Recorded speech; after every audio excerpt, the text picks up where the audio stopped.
All right, good morning, everybody. Thank you for joining us on today's art school. I'm Angela Olson, the Studio Programs Associate, and Laura Wennstrom is here to lead us in some art making activities inspired by the Labor Camp report by Peter Shahalski, which is now on view at MIA. So with that, Laura, I'm gonna go dark. I will be here. If there are any questions that pop up for you, feel free to put them in our live chat. And I will be here to answer any questions or relay them to Laura. So with that, I will let you get on with it. Awesome. Thank you, Angela. And good morning to everybody who is joining us today. I'm getting my correct. Everybody who's joining us today. I have a short presentation for you today, and then we're going to be doing a project. Today we're going to be making a black and white collage using a principle called no-tan, and it's an idea that uses black and white, positive and negative space in balance. And so I'll be showing you how to do this in a few minutes. I have a short presentation. We're going to talk about the exhibition at MIA, and then we'll get going. So I'm going to share my presentation.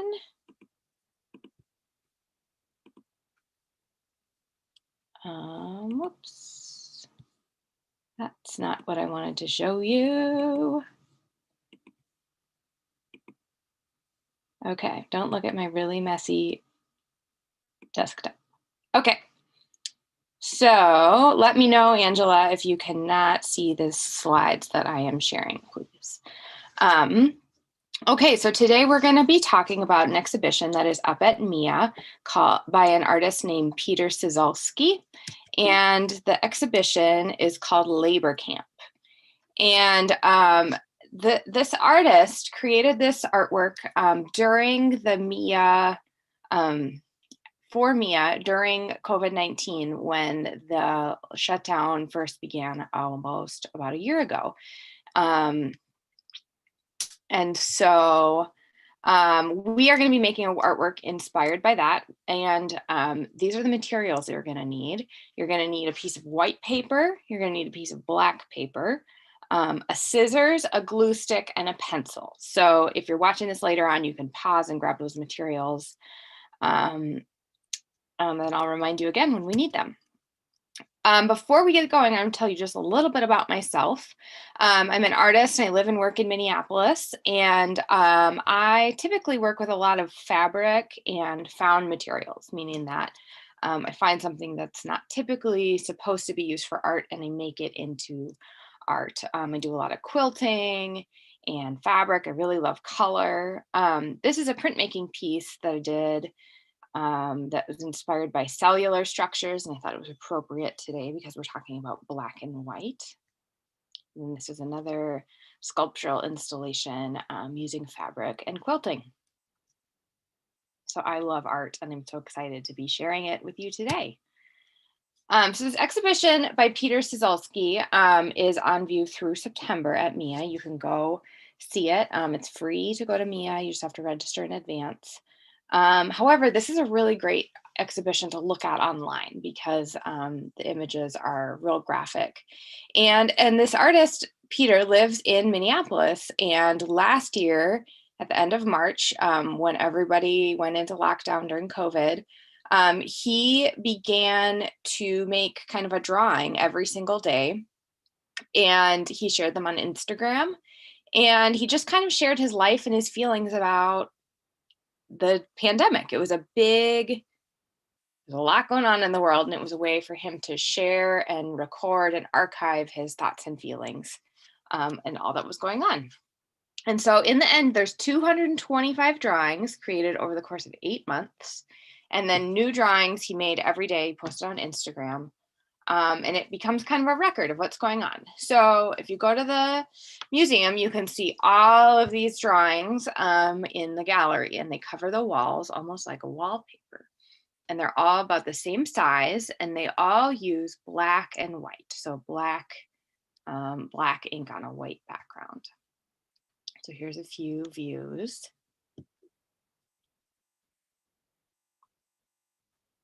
And then we're going to just look at a few of these up close because there's really a lot going on. And I chose some that I thought would be appropriate for kids to kind of look at and understand. Some of them are a little bit dark or complicated and politically charged. So we went with some that are a little bit easy, like more straightforward. And a lot of these use text. And they all have COVID-19 labor camp report and then it has the date that he made it. So this one was made April 26, 2020. And it says there is no immunity. And then it usually shows a number that shows, I think, how many positive cases there are and how many deaths. And I believe that that's nationwide, but I'm not sure. We spent a whole year looking at so many numbers, and the numbers are big and overwhelming. And I think by this time, it's a little bit just like kind of crazy. This is another one, the labor camp report from March 27th. And it's it says infected, crisis, important, symptoms, shelter, and there's numbers, COVID-19, emergency, panic, coronavirus, insurance, feeling a little bit like overwhelmed, like you're hearing things, you're seeing things, the information's coming out of your phone, there's numbers, there's a curve. I can relate to this feeling. This one is from August 10th, and it says resist. And this stump has been cut down and there's a new life, a new tree. So you'll notice as we're looking at these, you'll see a lot of just black and white, real graphic, a lot of text. And this one says, we are all in this together, but all these people are in their individual cubes, kind of feeling lonely, trying to get a cell phone signal. It was a hard time and we're all separated. This one says, what did I do today? He looked at his phone and then he looked at his phone some more. Kind of relatable. The days blur together. April 23rd. This one says essential work. Black Lives Matter, May 23rd, 2020. And so you can see each of these posters or each of these drawings is a little bit of a mood of the day. And they kind of follow the political spectrum of what was going on in the world. Racial uprising, voting, the post office are current themes. So I want you to look at these works with the people around you, or just think to yourself, think about what colors you see. And then what kind of feelings or memories do you associate with these images? And, think back to your own experience over the past year. And do you resonate? Does this feel like an experience you had too?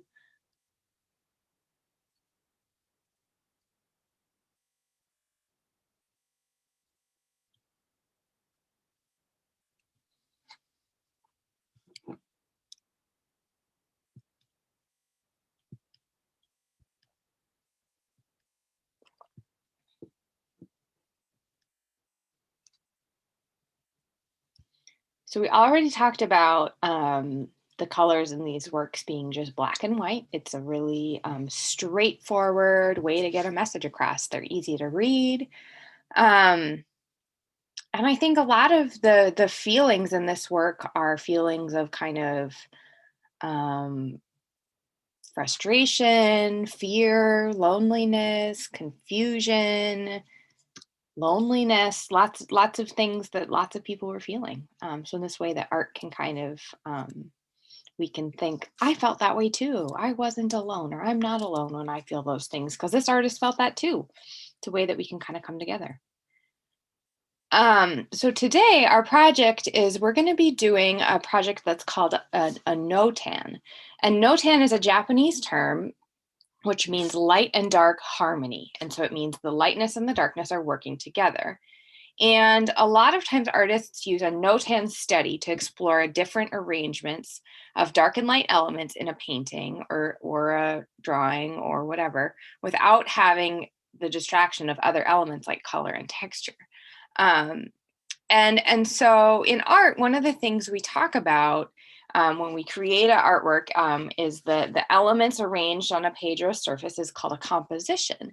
And most compositions have what is called positive and negative space. Now, this doesn't mean good or bad space. It just means positive space means that there's something on the page, and negative space is the things around it. So in this case, the positive space is the black shapes, and then the negative space is the white shapes. And so in this way, the positive and the negative are both equally important. If you think about music, sometimes the space where the music goes quieter or louder, or there's a little bit of silence between songs or between movements in a music, that's kind of like negative space in music, and it helps us hear. The same way, the negative space helps us see something when we're looking at it. So the negative space is not just, so if you draw a picture, it's not just the picture you drew on your page, it's the space around it too is part of the art and helps you see it. So it's kind of cool. And we're going to be doing a project that's called Expanding the Square. And so there's two examples here. And this is kind of a classic example, and you can make it as simple or as complicated as you want. And so, like I said before, you're going to need a piece of black paper. If you don't have black, any really dark color would work. You could do gray and white, blue and white, doesn't matter. And then I just have a piece of construction paper. And then you're going to need white paper. This is a piece of computer printer paper, and a pencil or something to write with, a scissors, and a glue stick, okay?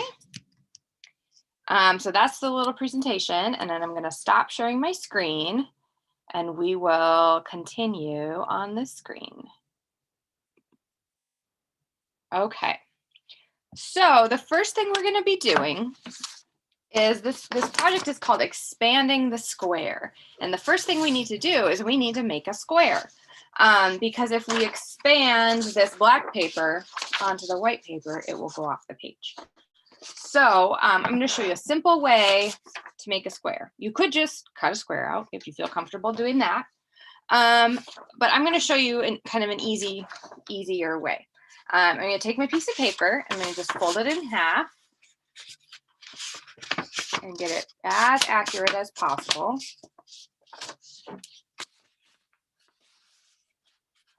On my table, so it's a little easier to see.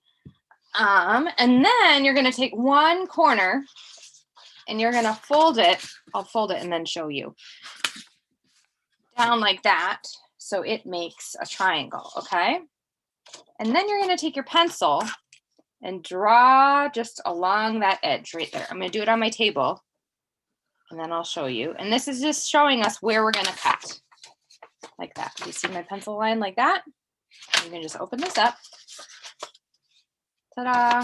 So I'm going to take my scissors, and I'm going to cut on this line.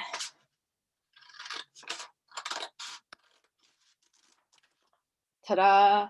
And now I'm going to open it up again. I'm going to cut on this middle fold. So I'm going to have two squares. So this is kind of a tricky project. It uses a lot of math, actually, folding, flipping,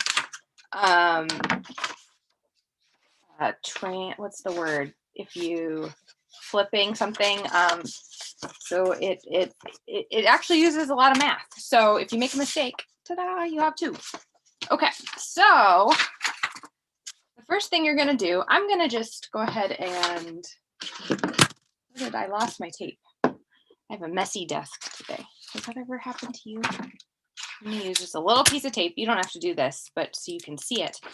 I'm gonna go ahead and tape my square onto my white paper and use my clipboard so you can see it. Okay, so with this project, what we're gonna be doing is making a design on all four edges of this square, and then we will be flipping it out. So we're gonna think about it almost like a door. And you're going to make a design, and then you're going to flip it open, and that will create a negative space. So if you look at this line right here, I made kind of like a wave pattern with my pencil, and then I cut it, and then I flipped that black piece of paper over, and it made this cool positive negative shape. Isn't that cool? If you've ever made paper snowflakes, maybe in the wintertime, this is a similar activity. Okay, so I'm going to keep this really simple on this example so you can see it. I'm looking out the window at my green grass, so I'm going to make a shape that looks like grass. I'm going to just, actually, I'm going to make it even simpler than that. I'm going to just draw like a circle like that. I don't know if you can see that on the screen. You see what I did? So I'm just going to draw a shape like that. And now on my next shape, I'm going to draw something that is like a W. Can you see that? Now this one, I'm going to do a little square. You don't have to take up the whole edge. And then down here, I'm going to make a wavy line. Okay. And now on these shapes that I made, I'm going to be cutting these out. I'm going to make a little X, and that reminds myself what side is what, because the tricky part of this project becomes the flipping. Okay. So now I'm going to take a moment to cut out, and you can do this with me too, to cut out my 4 pieces. And I'm going to keep my black piece of paper flat on the table. And as I cut out the pieces, I'm going to put them back kind of like a puzzle. Does that make sense? Because it's kind of important that you keep your pieces flat. Okay. So I'm going to go ahead and untape this. This. Okay, so I'm going to go ahead. I'm going to start with my square. I'll try to turn like this so you can see me doing it. Like that. And I'm going to put it right in front of me as if it was right here. I'm just going to put it right there so I don't get mixed up. And next I'm going to go around the top. I'm going to do my kind of W triangle shape. And after you do this once, if you kind of figure it out, you can get really detailed and intricate and crazy with your designs, but maybe hold off on that, okay? So here's my shape here. So I'm going to just set it down like that. So now I'll show you. I have it, that's hard to see, but I have them like kind of like a puzzle. So if I were to put my middle piece back down, it would be making a square again. And that's just so I don't get mixed up. Next, I'm going to do the wavy shape.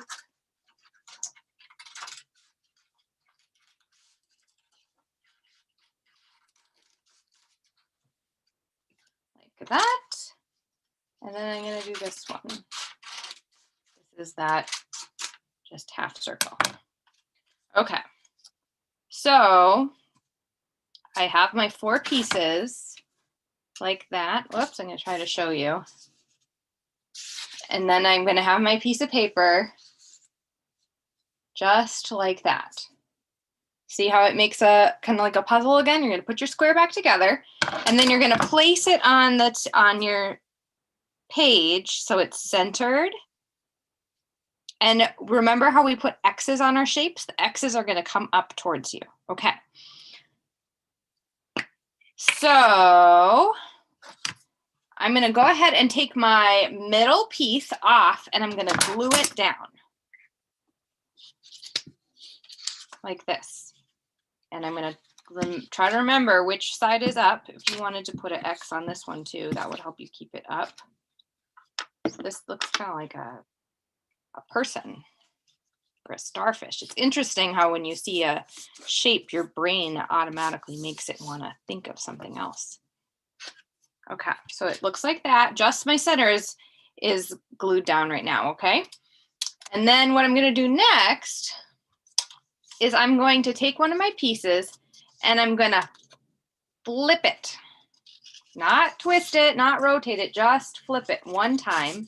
And I'm going to line it up. Ooh, ta-da, like that. I'm going to just go slowly, one at a time.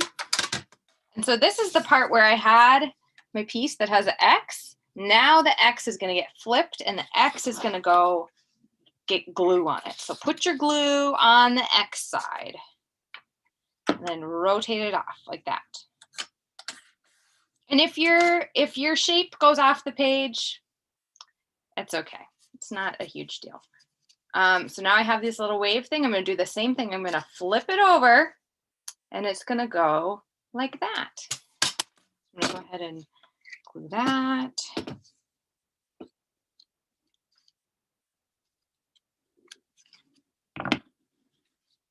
And the shapes you made start to look like other things. So I have 2 done there. And now I'm going to do the little square. I'm going to put the glue on the X and flip it over. And then my last one is this mountain double W, I guess it was. I'm going to put the glue on the X.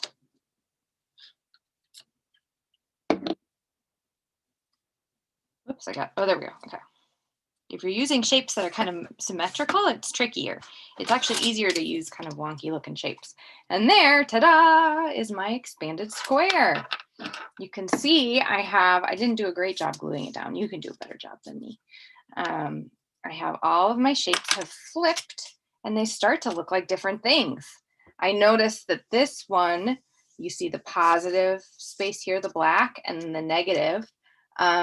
It's starting to look like a leaf, or this is almost starting to remind me of a mountain reflected in water. This also looks like a leaf. And the square's kind of just looking like a square, but then if you turn it, it starts looking like other things too. Isn't that kind of amazing? This looks like maybe like a chicken, and it has a head and maybe I don't know what happens if we turn it this way.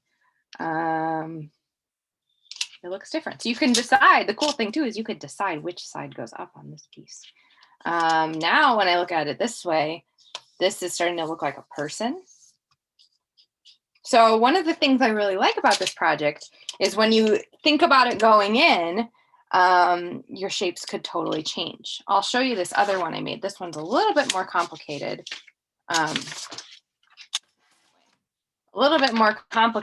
I was thinking about flowers. So I drew some kind of flower shapes, and then as they got flipped out, and because I did bigger shapes, they extended off of my page, but see the same thing, they start looking differently. I was thinking a little bit about like Dr. Seuss and the Lorax or something like that. Yeah, and so one of the cool things about a notan as well is it gives you a perfect balance of positive and negative space. Okay, so we've got about 10 more minutes. So I'll show you, let me show you, this is the book that I'm using, The Dark Light Principle of Design. I use this with my college students. So if you can figure this project out, you're pretty smart because you're doing college age work. There's some examples in here of some other notan designs that you find. You may have seen something like this. This is sometimes called a yin yang. That's the principle of dark and light in equal balance. But here are some other artworks that they show that use a black and white balance to show a design like that. That's kind of interesting, I think. Okay, I'll show you one more, and we can do it again. This time, no, I was gonna say I could do it tricky, and I could do white on black. I'm just gonna do black on white so we don't get too mixed up. Okay, so I'm gonna start again, and I'm gonna tape this up so you can see it. One of my favorite things about these art school programs is that we're using materials that you have on hand at home probably. And if you make a mistake or if you get an idea and you can just go with that. It's not school, so you can do it any way you want. I'm going to make one this time that's going to be inspired by living in the city. I'm going to draw like a city skyline. You can kind of see it. I'm going to do it like this. I'm going to make it a little bit more intricate this time. I'm just making kind of rectangular shapes. And then This one's going to be inspired by, I'm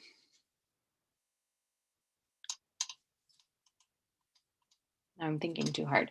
It's going to be waves with a sailboat. Whoops, my sailboat only has one side.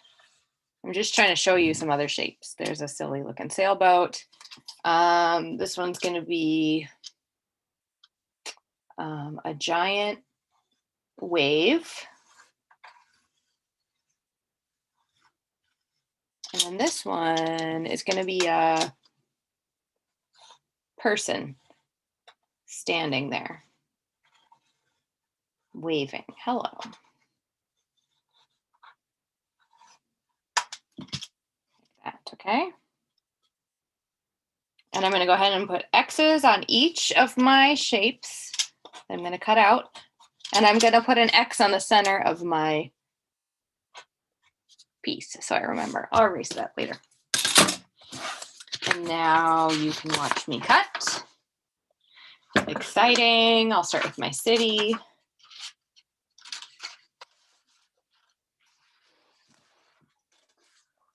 Turn this way.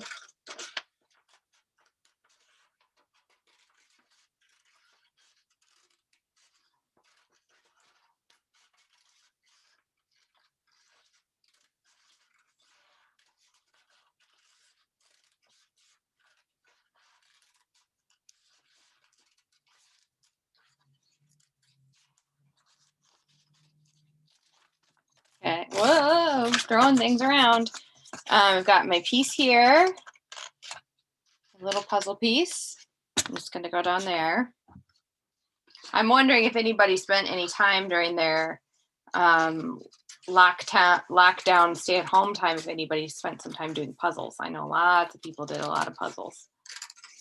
I didn't do a lot of puzzles, but this is kind of like a puzzle.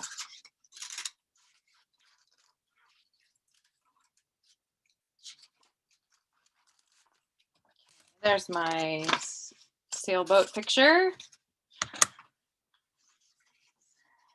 I'm going to do my wave, and I'm not cutting these out perfectly. And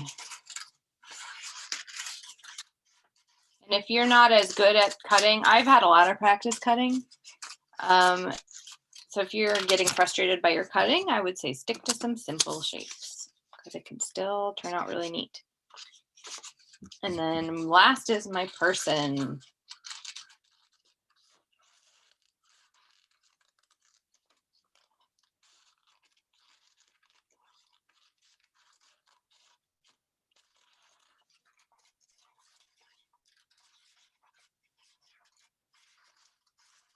Uh-oh.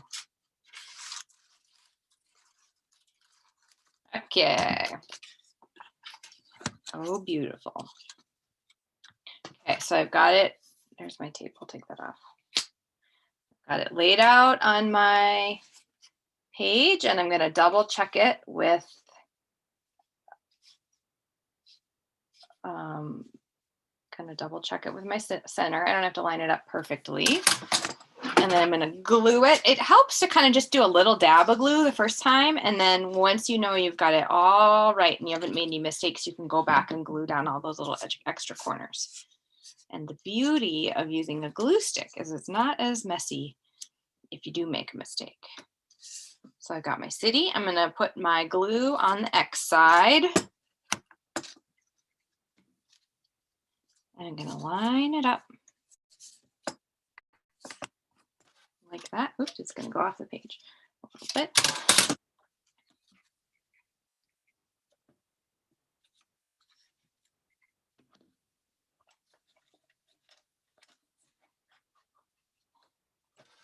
There's the next one.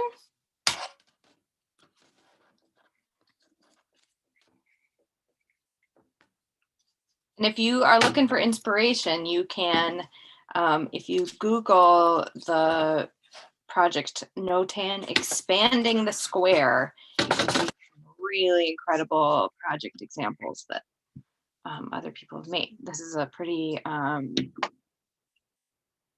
a famous project. Can art projects be famous? classic, maybe we'll say. Okay, and now I'm going to go back. So I've got it all tacked down there. You can see that it turned out much different. And this time, because I used more of a representational, your mind kind of sees those things a little bit more clearly. And next, I'm going to go ahead and just stick those down. But otherwise, we're pretty much finishing up here. So if anybody has any questions, now would be a great time to answer them.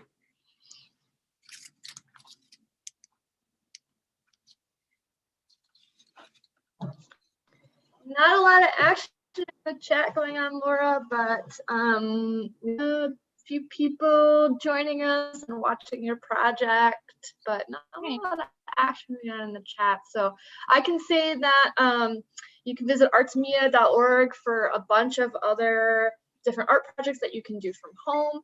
And oh, there's my tea is ready. And you can also post anything that you make, put a picture of it on Instagram or Facebook with the hashtag artsmia, and that will show up in our feed if you want to share your artwork. So we'll have another one of these next, we don't have one next week, but we have one the following week for art school. Wow. Yeah. You too can be a no-tan artist. Well, great. Thanks for joining us. Like Laura said, the labor camp report is on view at Mia until September, and it's a really good show. I saw it myself. I really liked it. So, and you can also follow that, follow the artist on Instagram, and you can see each of the images too, which is another fun way to see it. So, yeah, and I believe he is still adding to them. Okay, cool, So, cool. Yeah. All right. Thank you.